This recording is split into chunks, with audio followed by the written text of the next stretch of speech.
예, 오늘 아침 시간에도 마태오 복음에서 나온 빌라도 앞에 서신 예수님의 모습, 그리고 빌라도가 예수님께 무엇을 질문하며 또한 예수님이 무엇을 답했다라고 우리가 봤습니다. 근데 이 이야기가 누가복음에도 똑같이 있습니다. 누가복음. 근데 요한복음에서는 무엇을 봤습니까? 예수님이 법정에 있어서 마태복음에서는 네가 유대인의 왕이냐? 그래, 내가 유대인의 왕이다. 이 말씀 외에는 아무 말씀도 안 했던 거죠. 근데 누가복음에는 무슨 이야기를 했습니까? 아침에 보았던 말씀처럼 들으셨죠? 아침에 주무셨습니까? 예. 요한 아침에 요한복음. 예, 맞습니다. 요한복음 18절. 이 세상에 요한복음 8장 31절부터 말씀했죠. 이 세상에 왕이 있습니다. 네. 요한복음 8장 18절.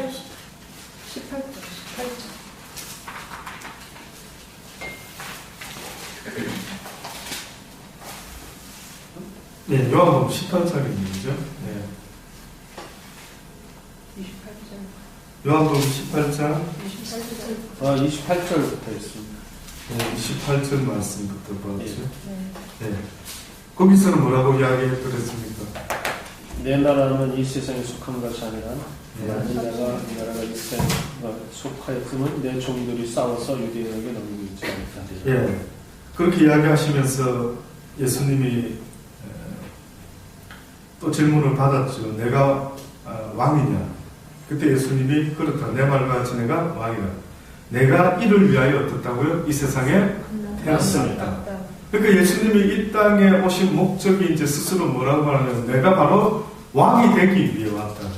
근데 여기서는 유대인의 왕이 되기 위해서 온 것 같아 보였지만 실상 유대인의 왕이 되었습니까? 안 됐죠. 유대 자칭, 그래서 예수님의 그 명패에 돌아가실 때 십자가 명패 붙였을 때 유대인의 왕이라고 하려니까 뭐라고 덧붙여라 했습니까? 자칭. 그렇죠. 자칭 유대인이라. 그가 무슨 우리 유대인의 왕이었느냐? 그는 절대 유대인의 왕이 아니다. 뭐 이러면서 했지만 뜻밖에도 빌라도가 물어봤을 때는 그렇다. 내가 이 땅에 태어난 것은 바로 유대의 왕이 되기 위하여 이 땅에 태어났다라고 했을 때 얼핏 들으면 진짜 유대인의 왕이 되시려고 한 것 같아 보이지만 실상은 그렇지 않다 그랬죠. 실상은 유대인의 왕이 되시려고 온 게 아니라 어떤 왕이 되시려고 왔다고요? 온 인류의 왕이 되기 위하여 오셨다. 그러니 결국 어떻게 보면은 우리가 정복 전쟁을 한다라고 할 때 어느 두 나라가 싸움을 해서 이긴 쪽이 다스리게 되지 않습니까? 그와 마찬가지로 아담과 하와는 이 땅의 권세를 빼앗겼다라고 하고 이 땅의 왕으로서 이 땅을 어떻게 보면 사단에게 모함을 어떤 미혹을 당해서 이 나라를 빼앗겼다면 이제 이 세상의 나라를 누가 찾으러 오신 것입니까? 예수 그리스도가 왕으로 이 땅에 오셔서 이 나라를 찾으러 오셨다라는 것을 이야기를 합니다. 그런데 무엇으로 이 땅을 찾으러 왔는가? 흔히 말해서 세상의 왕들과 같이 칼과 창으로 과연 이 세상을 정복하러 오셨냐 이거죠. 어떻습니까? 칼과 창으로 정복하러 오셨습니까? 아니지. 뜻밖에도 주님은 이 땅에 무엇으로 정복하러 오셨냐라고 봤더니 무엇으로요? 진리로 정복하러 왔다. 진리로. 그래서 이 진리가 뭔지는 모르지만 얼핏 들으면은 이 진리가 무슨 무기인가 뭔가 하는데 이 진리로 너희를 자유케 한다라는 건 이 진리 속에 무엇이 있다라는 말입니까?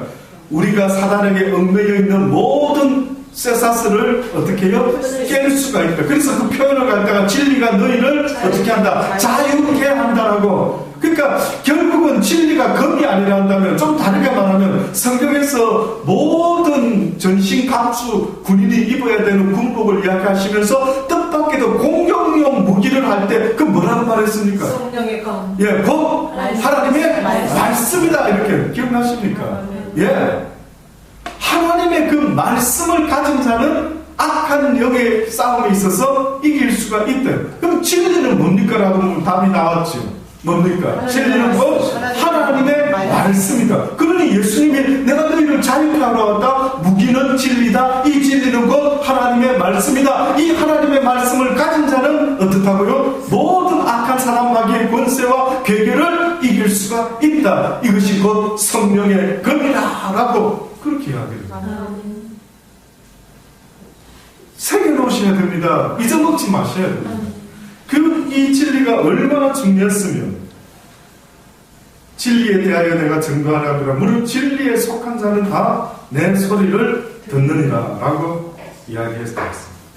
그래서 이 진리라고 하는 것이 사실은 너무너무 중요한 건데 이 주님을, 이 진리를 깨닫기 위해서 우리가 갈망하고 몸부림쳐야 되는 그러한 삶의 목표가 정해졌는데도 불구하고 우리는 그렇게 살지 못하고 먹을 것, 입을 것, 세상 것을 자꾸 구하니 오죽 답답했으면 주님이 뭐랍니까? 무엇을 먹을까? 무엇을 마실까? 무엇을 입을까? 이것은 다 누가 구하는 거라고요? 이 세상에 하나님을 알지 못하는, 다시 말하면 무릇 진리에 속하지 않은 자, 진리에 속한 자는 내 소리를 듣는데 진리에 속하지 않은 자, 사단에게 속한 자는 이 진리를 듣지 못하고 무슨 소리만 날마다 듣고 살아갑니까? 무엇을 먹을까? 무엇을 마실까? 무엇을 입을까? 걱정해라, 걱정해라, 걱정해라, 걱정해라! 이 소리를 계속 듣고 있는 겁니다. 여러분은 어때요? 그 소리 듣고 자랐습니까? 예. 그 소리 듣고 자랐지 않습니까? 그러니 여러분은 이 세상에서 길을 쓰고 어떻게 하면 성공하지? 어떻게 세상 공부 잘하지? 어떻게 하면 출세하지? 어떻게 하면 명예를 얻지? 어떻게 하면 여러분과 제가 배운 것은 하나부터 10까지가 전부 이 땅에서 무엇을 먹을까 마실까 더 잘 입을까 하는 것을 구해라는 거지. 언제 여러분에게 누가 진리를 구해야 된다? 이 세상의 진리의 그 히브리어 원어의 뜻을 우리 한국말로 번역하면은 표현은 진리라고 했는데 진짜로 한국말로 번역하면 뭔지 아십니까?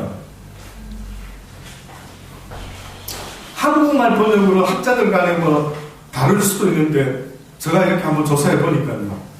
이 성경에 말하는 이 원어의 진리의 뜻을 한국말로 번역하면은 참이라는 말이 된다. 참기름. 기름 중에 진짜 뭐 이런 뜻입니다. 그러니까 참이라는 것은 진실, 진리, 어떤 거짓되지 않는 내용 이걸 말합니다. 그러면 주님께서 내가 진리를 너희들에게 선포하러 왔다. 이 진리 때문에 왕으로 임했다라고 하는 것은 어떤 진실을 좀 폭로하고 알려주러 왔다.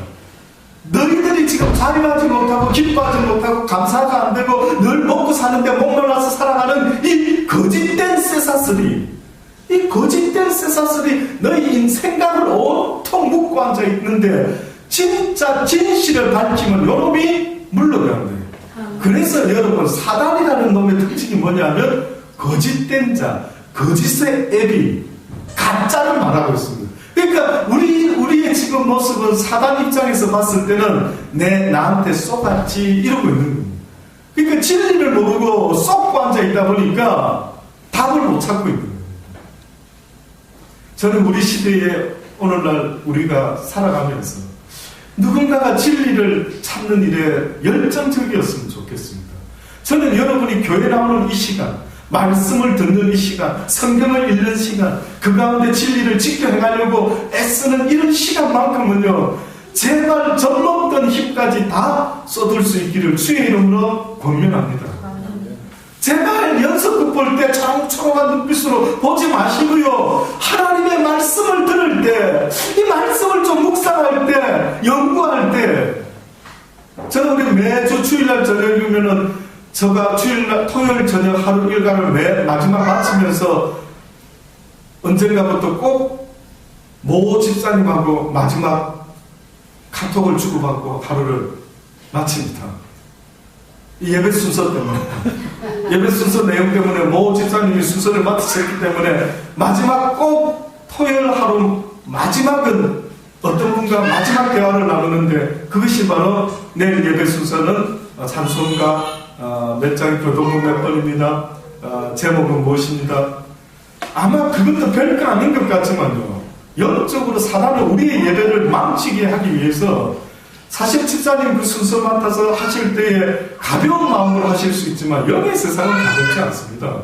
별것 아닌 것 같은데도요, 갑자기 말이 표현하는 것이 갑자기 부담스러워질 때도 있고, 뭐 한국말 너무 간단한 말인데도 막 말이 그냥 빗나가려고 하는 것도 많고, 한번 겪어보십시오. 그 제가 처음에 제가 전도사 생활할 때는요, 원고지가 안 보이고, 뭐 하여튼 예상 못하는 희한한 일이 벌어지는 겁니다. 이게 뭐지? 이게 뭐지? 어젯밤에 제가 왠지 또 저 마음에 감동이 있었어요. 우리 모 집사님과 이 예배 순서를 전달하면서 마지막에 제가 글을 조금 써서 보내드렸습니다. 그 중에 제가 꼭 전해드리고 싶었던 한 표현이 있다면 그거였습니다. 우리가 하나님을 바라본다 할 때에 거기에 그랬었죠. 사랑하는 아들아, 하나님을 바라본다, 너희가 나를 바라본다 한다는 것은 뭐 어떻게 바라보는 것 같으냐? 그것은 곧 나를 묵상하는 것이다. 그렇게 들었습니다. 무슨 말이냐면 진리라고 할 때, 진리를 사모하라 라고 할 때에 어떻게 보면은 진리를 구하라, 진리를 붙잡으라 라고 할 때에 하나님의 이 말씀에 대한 생각이요, 나를 잠시도 떠나서는 안 되는 거예요. 왜 우리가 철학자가 고민이 다 되고 이래 너무 있다 보면은 갑자기 공원 벤치에 앉아서 생각을 하는데 낙엽이 땅으로 딱 떨어지면 철학자는 뭘 또 생각한다고요?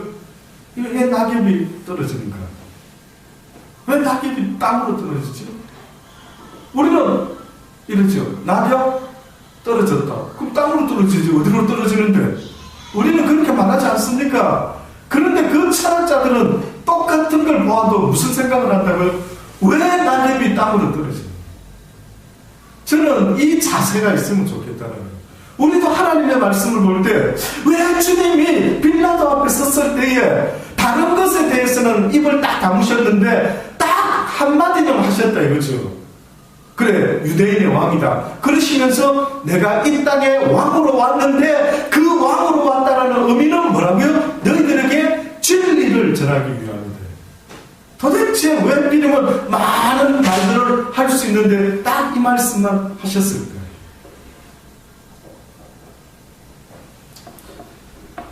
결국은 이 빌라도는요, 자기 와이프가 그렇게 어려운 사람을 갖다가 건드리지 마세요. 그런 어려운 분입니다. 내가 지난 밤 꿈속에서도 저 예수 그리스도 의인을 위해서 내가 살리려고 애를 썼던 어떤 뭔가, 참 저분은 절대 저렇게 되면 안 되는데 왜 저렇게 되셨을까? 내가 그분을 구하려고 애를 썼던 것 같은데, 사랑하는 여보, 빌라도요, 절대 예수님에 대해서 당신이 개입하지 마세요. 그랬단 말이죠. 근데 결국은 빌라도가 개입을 했습니다. 개입하면서 어떻게 했습니까? 이 어려운 자의 피는 나와 상관이 없다. 그러면서 대야에다가 손을 씻었죠. 이것은 로마의 풍습이 아니라 유대인 그들의 풍습입니다. 너희들 풍습에 의해 좋다. 그럼 나는 이 사람, 어려운 사람의 피에 대해서 나는 전혀 상관하지 않겠다. 자, 그렇게 하기는 했지만 여러분 생각할 때 여러분이 빌라도 입장이면, 그래서 여러분이 하나님이라면 빌라도를 이해하실까요? 이해할 수 있을까요? 이해를 하기 어려울 거예요. 이해가 안 됩니다. 왜 그렇죠? 그래도 그 사람은 예수 좀 살려주려고 무던히 어떻게 보면 뉘앙스가 좀 많이 애를 쓴 것 같은데 좀 억울하지 않을까요? 자기 주관이 확실했으면 끝까지 예수가 어려운 사람이라고 했으면 살려줬어야, 자기 출세 때문에 그렇게 안 한 거니까. 그렇죠. 살려줬어야 되는데 만약에 살려주지 않았다라는 건 어떻게 보면 오늘날 우리가 살아가는 모습하고 거의 비슷한 겁니다. 내가 예수 믿다가는 나한테 마이너스가 올 수가 있다. 내가 예수 살려주다가는 이 소요가 일어나겠다. 그래서 아침에도 말한 것처럼요, 이 로마의 집정관들이, 총독들이 가장 다스리기 힘든 지역이 어떻게 보면은 예루살렘 지역입니다. 부산 시장이 부산 다스리기 어려운지, 전라도 쪽이 어려운지, 뭐 충청도 쪽이 어디 어려운지 저는 모르겠습니다만은 그 당시 때는 예루살렘이 그렇게 아주 사람들이 좀 안 좋았던 거예요. 자, 이렇게 결국은 손을 씻으면서 끝을 냈는데, 그때 마지막으로 유대인들이 빌라도 앞에 서 있는 예수님에게 대해서 예수를 죽여라고 하면서 마지막으로 나는 이 어려운 자의 피에 상관하지 않겠다 했을 때 유대인들은 뭐랬습니까? 자기한테 피를 우리 돌렸어. 그 피를 자기들은 우리 우리만입니까? 또 있는데 반만 알고 계십니다. 잘 아는 자세히 알고 계십니다. 자, 물을 가져다가 무리 앞에 손을 스치며 가로되 이 사람의 피에 대해서 나는 무죄하니 너희가 담아라. 백성이 다 오늘 아침에 보았던 마태복음 27장 25절에 나와 있는 말씀이죠. 백성들이 다 대답하여 가로되 이 피를 반만 알고 계시면 어떻게 합니까? 이거 정확히 좀 알면 더 좋죠. 이 피를 우리와 우리 자손에게 돌릴지어다. 우리 자손 마음대로 돌리라. 그래, 예수 피 우리 상관하겠다. 그랬더니만 진짜 역사적으로 무슨 일이 일어났는지 아십니까? 주후 AD 70년에 디도 장군이라는 사람에 의해서 예루살렘이 폭삭 멸망합니다. 그때부터 유대인들이 우리가 아는 유대인이 집시들과 같이 이 지구촌에 흩어지고 말았어요. 그러니까 우리가 아는 것처럼 유대인이 흩어져 살다가 러시아에 유대인이 있고 저쪽 유럽 쪽에 유대인은 가는 곳곳마다 사랑받았습니까? 이 유대민족이 미움받았습니까? 미움받았습니다. 나중에 특히 기독교 국가에서 유대인들은요 얼마나 미움을 받았는지 아십니까? 저것들, 예수님 죽인 저것들 얼마나 미움받았는지 모릅니다. 그랬는데 하필이면 그 패션 오브 더 크라이스트라고 하는 영화에 보면 유대인들이 어떻게 묘사됩니까? 보셨습니까? 안 보셨습니까? 바쁘셔서. 뭐 보신다고 그래 바쁘셨습니까? 드라마 뭐 보다가 그렇게 별 봤습니까?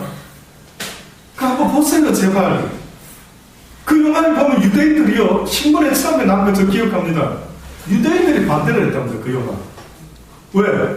예수님을 채찍질할 때에 그 영화상에서 얼마나 처참하게 예수를 때리는지 모르는.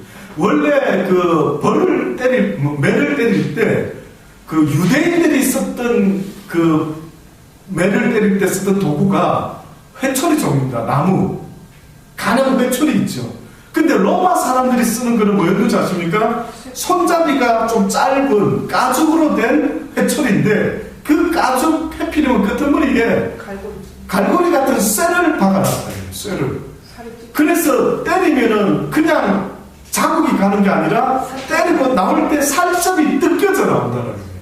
근데 영화에 보면 마치 뜯겨 나오죠. 그거는 그 전승에 의해서 그대로 영화를 만들었던 아주 유사하게 만들었답니다. 근데 원래 로마에서도 매를 댈 때에 몇 대를 넘기지 못한다고요? 40대는 절대 못 넘깁니다.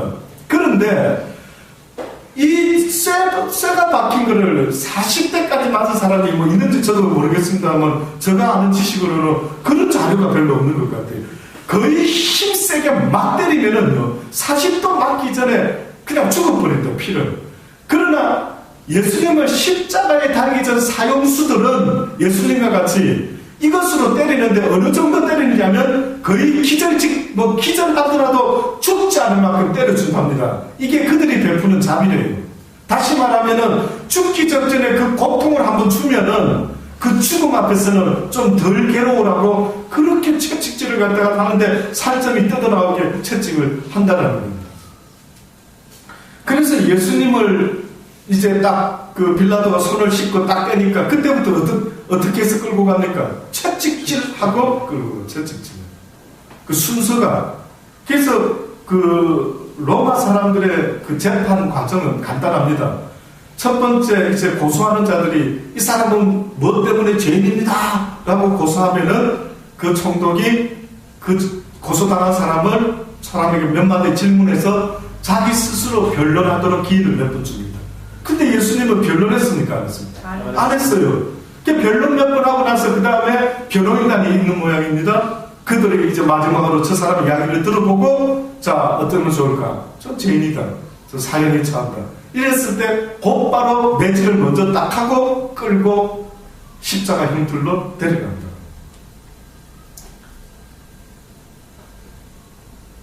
그가 우리와 우리 자손에게 그 핏값을 돌리소서. 빌라도는 먼저 손을 씻었는데요. 역사적으로 그 이후 사건. 이제 빌라도가 손을 씻었고 유대인들은 그 핏값을 우리와 우리 자손에게 돌리소서 라고 한 이후에 실제 어떤 일이 벌어졌나 역사가들이 글을 써놨습니다. 기록을 써놨는데 빌라도는 어찌 됐는가 보니까 사가 유세비우스라고 하는 사람에 의한 그 기록을 보니까요, 빌라도는 이 비극의 순간을 잊을 수가 없었으며 그로부터 수년 후에 유배를 당하고 고심하다가 자살했다로 기록되어 있습니다. 그러니까 빌라도가 예루살렘의 총독으로 있기는 있었는데 아마 얼마 후에 그가 여러 가지 정치적인 문제로 해서 아마 유배를 당하게 되는 거예요. 그래서 이 빌라도가 유배당했다가 그곳에서 자살해서 죽었는데 또 다른 어떤 사가의 내용을 보면은요, 빌라도가 죽기 전에 어떤 증상이 있었는데 세숫대에다 물 떠다놓고 손 씻는 이런 일이 있었다. 계속 손을 씻다 더럽다고, 계속 자기 손 더럽다고 손을 씻으면서 그렇게 이상한 짓을 보이다가 죽었다는 거죠. 결국 그가 자살함으로 그의 일생이 끝났다. 아마 그 하나님의 아들을 해피리면 가는 여자도 보세요. 그가 다른 일이면 몰랐는데 예수님을 팔아먹는 그런 일을 했을 때 그는 그 후회가 어때요? 막급해가지고 견딜 수가 없어서 그가 스스로 목숨을 끊었다. 과연 빌라도는 어땠을까? 그가 전능자 하나님의 독생하신 아들을 죽였다라고 할 때 그 삶이 어땠을까? 그 삶이 어땠을까? 그는 분명히 그가 보통 분이 아니라는 걸 느껴서 아침에도 말씀드렸지요. 그 빌라도의 고백 홈페이지에다 꼭 올려놓을 겁니다. 한번 꼭 보십시오. 아주 정말 그 당시 때 장소로 우리가 온 것 같아요. 저는 읽으면서 순간적으로 좀 시간만 있었으면 참 깊이 좀 묵상을 했으면 싶더라고요. 아, 그때 이런 상황이었구나.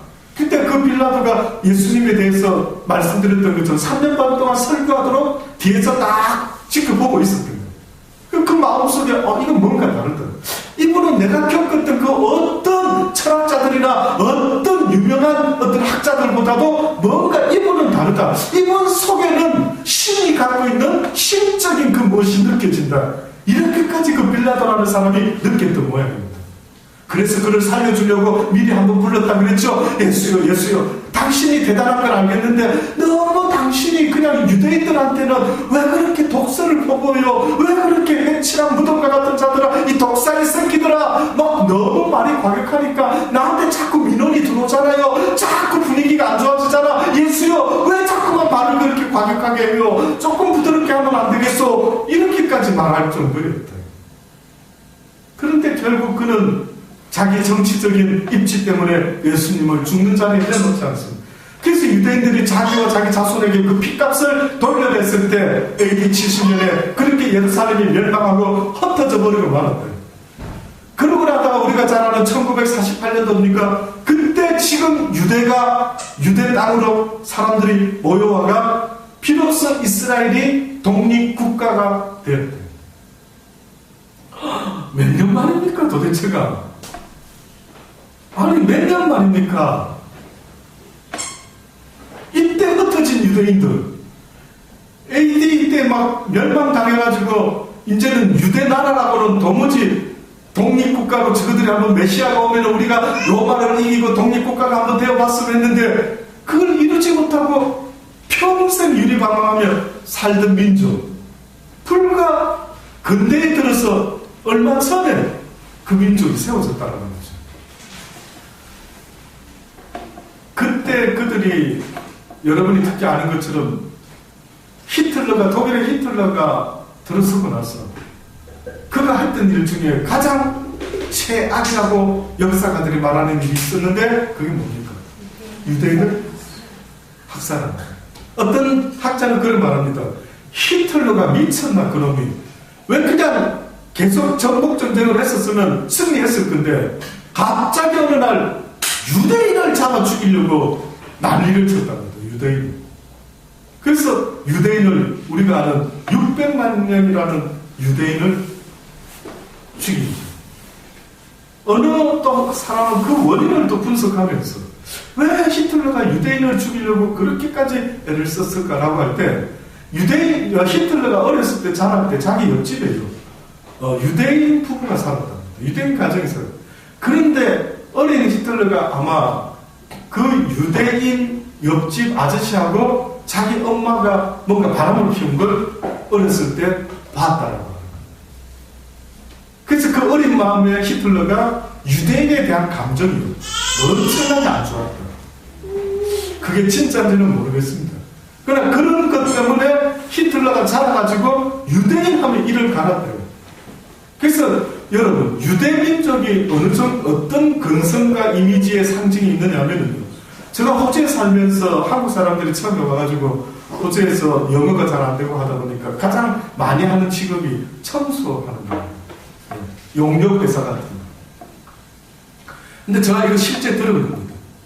실제 들은 건데 용역회사를 운영하면서 청소를 하는 어떤 분 이야기를 실제 들었는데 호주 사람들 가정에 이제 넉넉넉하고 청소하러 왔습니다. 그러면 키를 맡기고 어디 볼일 보러 간다든지 청소하는 동안에 집을 비워준답니다. 청소 잘해라. 근데 유대인 집에 들어가면 뜻밖에도 집을 비워주는 게 아니고요. 쫓아다닌답니다. 무슨 뜻입니까? 청소 잘하나 안 하나, 뭐 훔쳐가나 안 훔쳐가나 의심이 많고 그 미국의 간 유대인들 이야기 역사 아시죠? 유대인들이 맨 처음부터 저렇게 지금 부자 유대인들이 많이 나타나는 것도 처음부터가 아니고 처음에 그들이 주로 했던 직업이 전당포였던 겁니다. 돈 장사하는 거. 이 유대인들 직업이에요. 돈 장사하는 사람은 성품이 좋아야 될까요? 성품이 좀 강해야 된다. 강해. 어떤 사람 같은 사람이죠. 우리 교회 같으면 누가 딱 저기 전당포 하시면 좋을까요? 우리 교회는 없습니다만 그 분위기가. 전당포 하는 사람은요 아주 칼 같아야 되는 거죠. 이 직업을 주로 했던 사람이 유대인들이에요. 그 다음에 그 사람들이 성공해서 전당포 팔고 떠나면 그 다음에 미국에서 어느 민족이 그걸 이어받는 줄 아십니까? 한국 사람. 우리와 같은 위대한 한국 분들이 그 다음 전당포를 이어받아서 외국에 살아보니까요.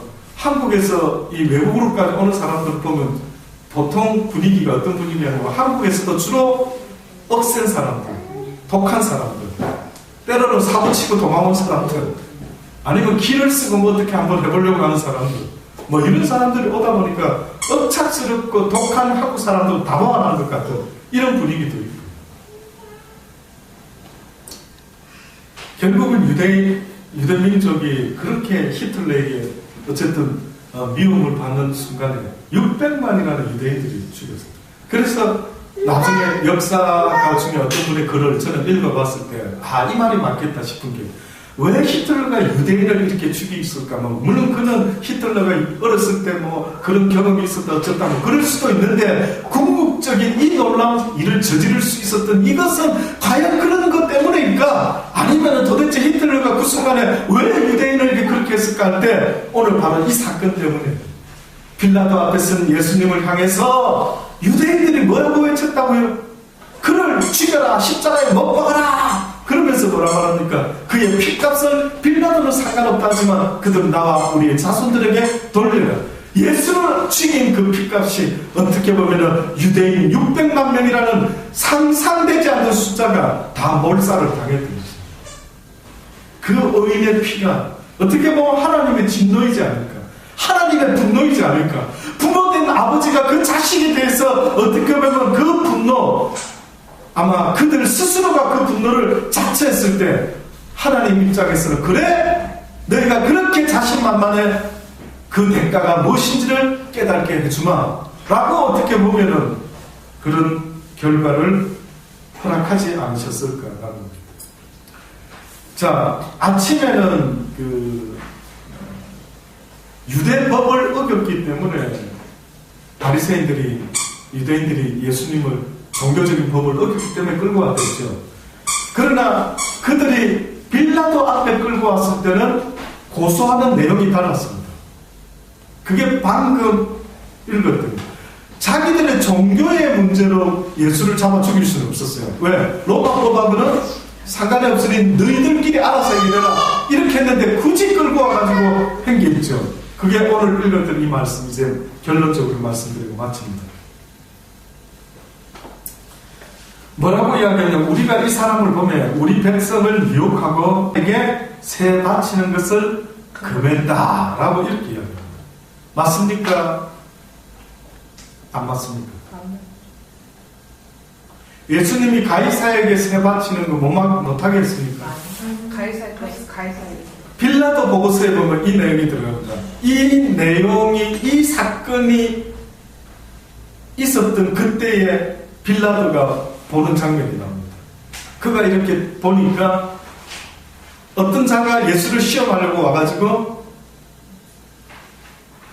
빌라도에게 새를 바치는 게 가합니까? 불가합니까? 그 말은 정치적으로 이 아주 배반자가 되느냐, 아니면 거역자가 되느냐, 대적자가 되느냐, 아니면 순종하는 자가 되느냐, 황제에게 순종하는. 근데 세금을 안 바친다는 말은 곧 황제에게 불순종한다. 이걸 딱 걸려고 질문했더니만 예수님이 뭐랬죠? 가이사의 것은 동전 좀 가져와 봐라. 그랬죠. 이 동전에 누가 있느냐? 가이사 얼굴이 그려져 있었던 거예요. 그랬더니 예수님이 가이사의 것은 가이사에게 넣어라. 그리고 하나님의 것은 하나님께 돌려라. 와, 이렇게 말씀할 줄은 몰랐던 겁니다. 이걸 들었던 빌라도가 놀랐던 것입니다. 어떻게 저렇게 대답할 수 있지?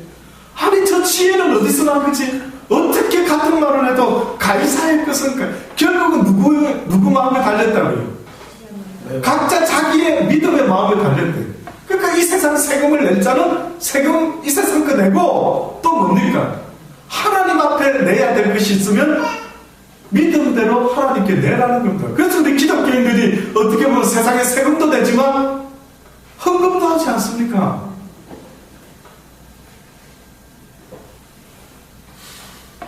이것을 가지고 먼저 첫 번째로 고소를 했고, 그 다음에 두 번째 고소가 뭐였습니까? 자칭 왕 그리스도라 하더이다. 이렇게 자칭 왕이었다. 자칭 자기가 우리는 왕 하나밖에 필요 없다.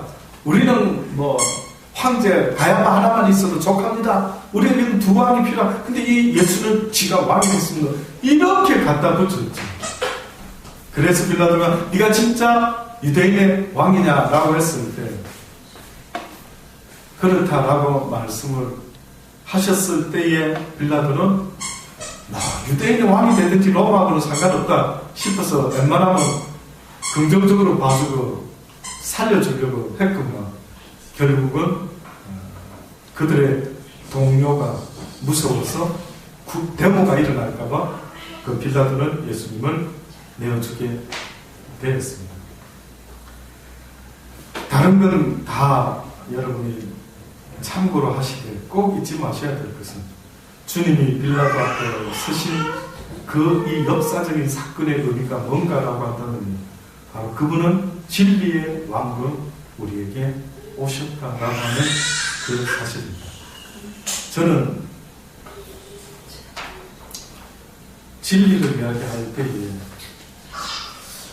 이러한 그 이야기가 한번 우리에게 도전이 되지 않을까라는 생각을 합니다. 그게 무엇이냐면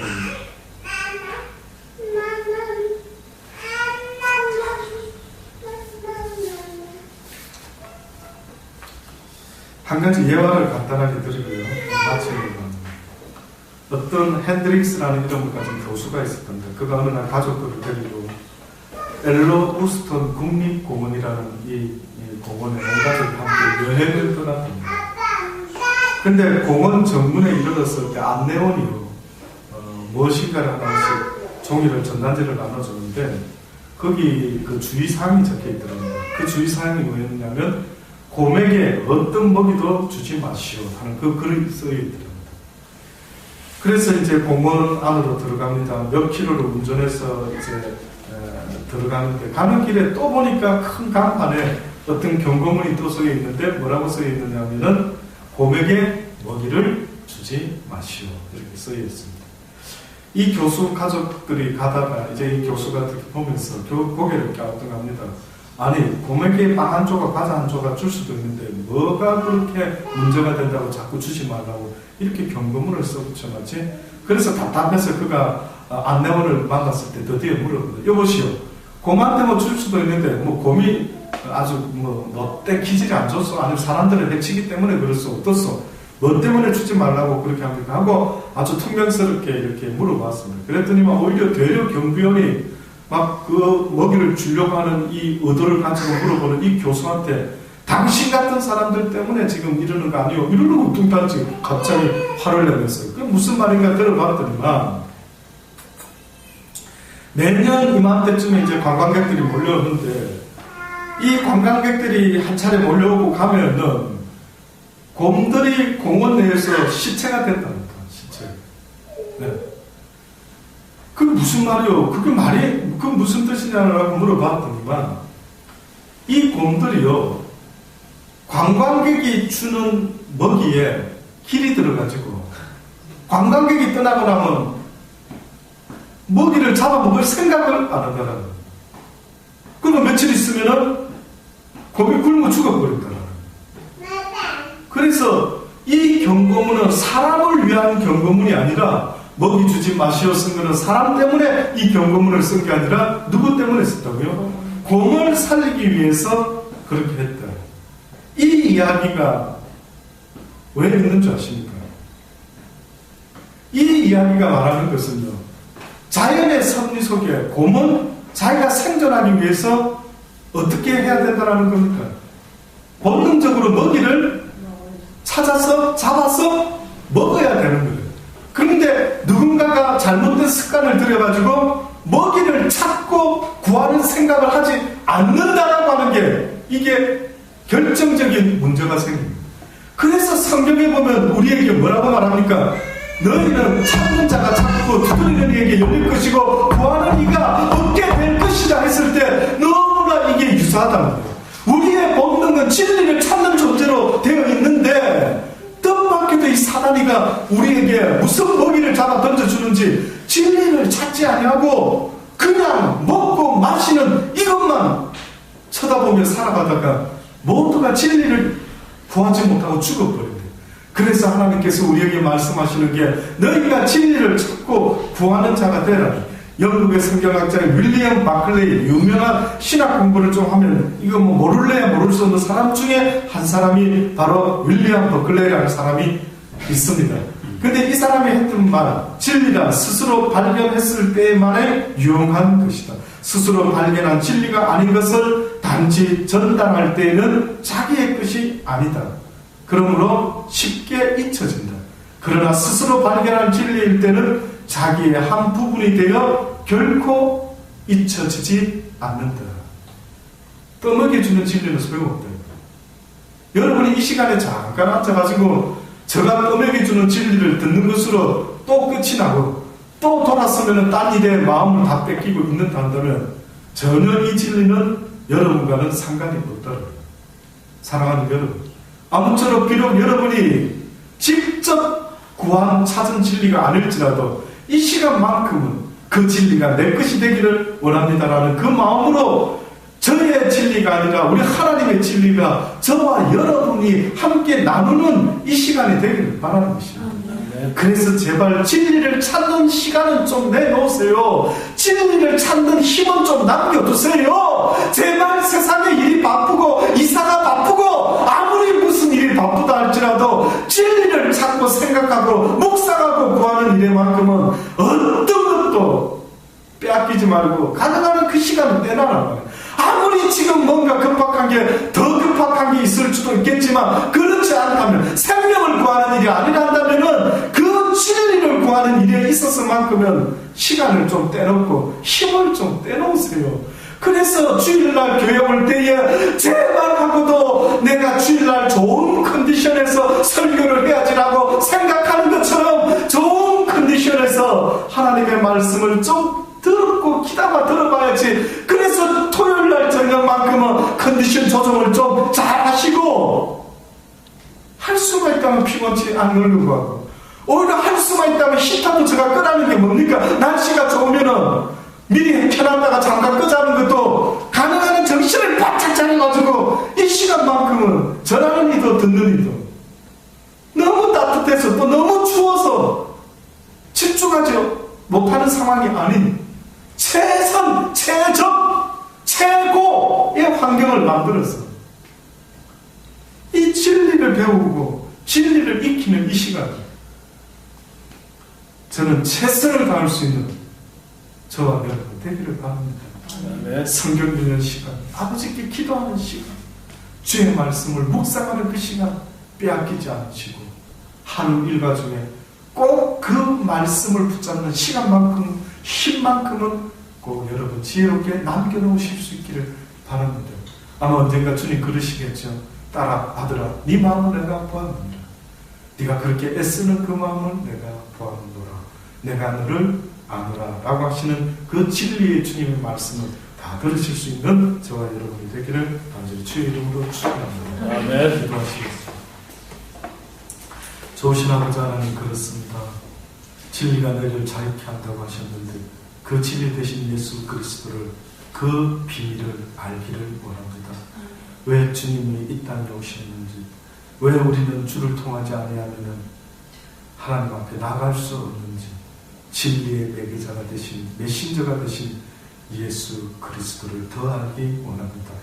그리하여 우리가 무지함으로 얽매여 있는 모든 세상의 악한 것으로부터 자유를 누릴 수 있게 하여 주옵소서.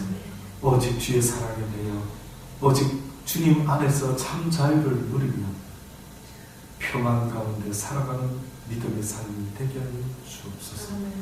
이 땅에 사는 날 동안 주님을 바라보며 주님을 향하는 그 힘과 시간을 빼앗기지 말게 하시고, 아무리 세상 일이 바쁘고 아무리 세상 일이 힘들지라도 꼭 하나님의 시간을 남겨둘 수 있는 지혜로운 우리 모두가 되게 하여 주옵소서. 예수님의 이름으로 감사하며 기도드리옵나이다. 아멘.